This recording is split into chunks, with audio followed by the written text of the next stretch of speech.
আপনারা দেখছেন challenge ২৬ bulletin. নীল পোশাকের লোক চলে গেছে না, কথা ঠিক কি?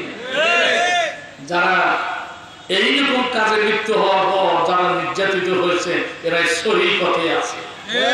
আলহামদুলিল্লাহ পড়ে লক্ষ লক্ষ লোক নির্যাতিত হয়েছে, নিপীড়িত হয়েছে, যেখানে তাদেরকে ধুকে ধুকে তাদেরকে সেখানে ইয়ে করেছে, কথা ঠিক কি না? সম্মানিত ভাই সব কালমা আমরা কোনটা ঐক্যবদ্ধ হতো। আল্লাহ নবীর কালমা যারাই গ্রহণ করছে দলের কথা কই বিসমিল্লাহ এর অর্থ জানেন? আল্লাহর নামে রসুলের দলে দেখে গেলাম, সারা জীবনে রসুলের দল করেন। মনে হয় আল্লাহ নবী বোধহয় ফুলের তোড়া ধরে বোধহয় কবর ইস্তেকবাল করার জন্য বোধহয় রেডি। কি বলেন?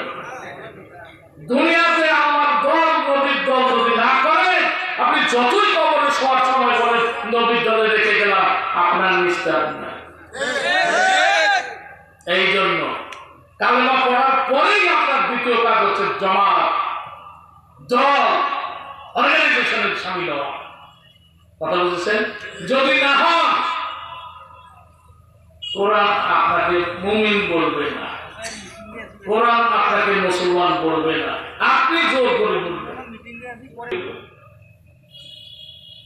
কোরআন আপনাকে মুমিন বলবে না, কোরআন আপনাকে মুসলমান বলবে যদি আপনি দলগত না হন। কত নির্যাতন নিপড়ে একটা ইতিহাস আমি বলতে পারবো না, টাইম দ্রুত ঘড়ির কারণে। এখন আসুন, নবীকে আল্লাহ কেন দুনিয়ায় পাঠালেন?